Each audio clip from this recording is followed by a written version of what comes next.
Most people think that when an avoidant woman stays passive, it means she isn't interested, that the waiting is the answer, that the silence is her way of saying no. But that's not what's happening. What looks like disinterest isn't disinterest at all. It's a set of brutal, unspoken conditions she has never said out loud. Not to you, not to the people around her, sometimes not even to herself. And the more she holds back, the more those conditions quietly stack up beneath the surface. Here's what no one prepares you for. When an avoidant woman doesn't initiate, she isn't doing it from a place of not wanting to. Research on avoidant attachment shows that people with this pattern don't lack desire. They lack the felt sense of safety that makes acting on that desire feel survivable. So while you were left wondering if she even cares, she was busy doing the only thing her nervous system knows how to do when something starts to matter: wait, protect, and survive. But underneath that stillness, 7 specific truths are already living, and they drive everything she does, whether she admits them or not. Truth number 1. She won't initiate until she believes it won't cost her everything. And this is the part that changes everything once you understand it. It's not that she doesn't want to reach out.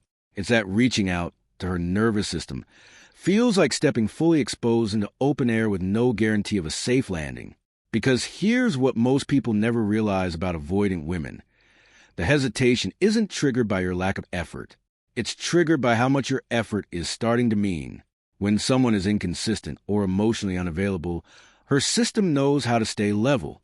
The distance feels manageable. But when someone is steady, warm, and genuinely present, that's when paralysis sets in. Because initiating means admitting she wants something. And wanting something means she can lose it. So she waits, not because she's playing games, but because her entire emotional wiring is built to let desire exist quietly rather than risk what happens when it's said out loud. Truth number 2. Every time she almost initiated, fear won the vote. This one might be hard to believe, but stay with it. You might assume that because she hasn't reached out, the thought never crossed her mind, that the silence means the impulse was never there. But it was. Many times. Avoidant women often cycle through waves of wanting to initiate, drafting messages that never get sent, opening conversation, and then closing it, picking up the phone and putting it back down. What stops her isn't indifference. It's a deeply embedded belief that her need for connection will be met with disappointment, rejection, or suffocation. Research on attachment styles consistently shows that avoidants experience intense internal conflict around initiating. Not visible, not dramatic, but exhausting and repetitive. And every time she held back, it wasn't a decision made from cool detachment. It was a decision made from fear, disguised as composure. Truth number 3. In that silence, she has already imagined how it goes, and it scares her. Let that one land for a second. She might look completely unbothered. The stillness might feel like absence of thought. But the mind doesn't go quiet just because the behavior does. What lives behind the silence is a full internal rehearsal. How she'd say it, what you'd say back, what your face might do, whether it would be too much, whether it would change things, whether she'd regret it. She's played the scenario forward in every direction. And somewhere in that rehearsal, something goes wrong. You pull back. You react in a way that confirms the fear. Or worse, you receive it warmly. And that terrifies her even more, because warmth means closeness, and closeness means exposure. So she stays quiet, not because nothing is happening inside her, but because too much is happening, with no safe container to hold it. Truth number 4. She can see that waiting is pushing you away, and she still can't stop it. This is where it stops being caution and starts being a trap. Avoidant women are not unaware. Many of them can see, with sharp, painful clarity, that the very thing they're doing feels safe is creating the outcome they fear most. They understand that passivity reads as disinterest, that every day without a move is being interpreted as confirmation she doesn't care, that the window has edges and it's slowly closing. And yet, the system doesn't respond to logic in those moments. It responds to threat level, and the threat of being seen wanting something, of initiating and having that met with anything less than safety, overrides a rational understanding of what's at stake. So she stays still, not because she's decided this is what she wants, but because the part of her that acts under fear is not the part that knows what she actually wants. And the gap between knowing and doing is exactly where she's stuck. Truth number 5. What she wants and what she's doing are two completely different things. This might be the hardest truth to sit with for both of you. She doesn't want to be the person who never reaches out. She doesn't want to be doing this. But wanting something and being emotionally equipped to move toward are not the same thing. Research on avoidant attachment consistently finds that avoidant individuals score surprisingly high on the desire for deep connection. Their avoidance is not a preference for distance. It's a defense against the vulnerability that real pursuit demands. Somewhere behind the stillness is a woman who wants to be the one who reaches first, who wants to feel safe enough to say, I want this, without bracing for impact. She just doesn't yet know how to get there without it feeling like free fall. And so she waits, not because it's what she chose, but because she doesn't yet know how to choose differently. Truth number 6. She's watching for proof that it's safe, but she doesn't know how to ask for it. Pay close attention to this one, because it explains everything that would otherwise make no sense.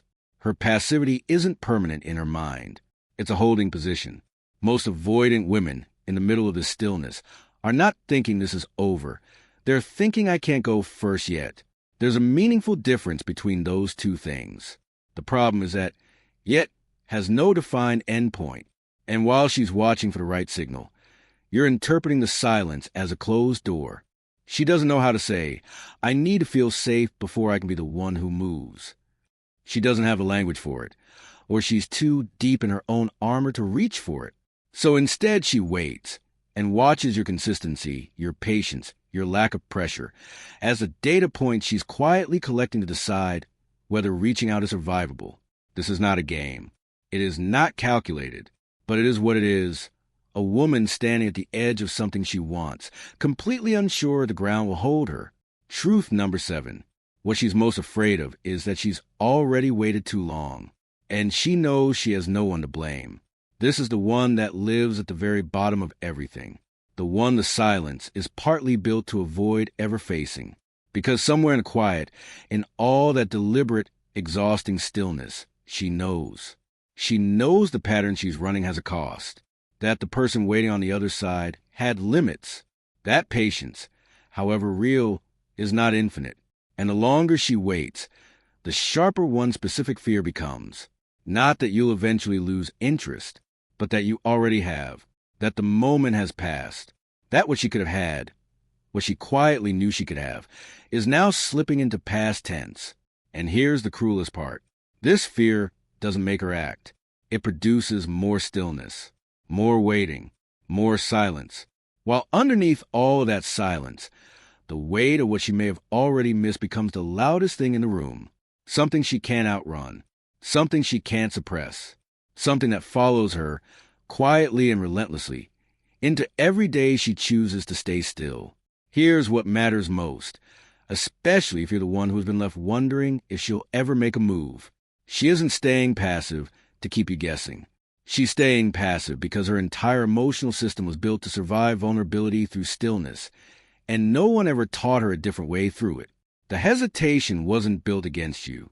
It was built long ago, in moments you weren't there for, against wounds that never fully healed. Your consistency wasn't suffocating her. Your presence wasn't pushing her away. You were simply close enough, real enough, to make those old fears feel necessary again. So you have two choices. You can hold the space open, creating the safety and steadiness that slowly makes initiating feel survivable for her. Or you can take what you now know, that her stillness is about her war, not your worth, and let that be the thing that finally gives you clarity.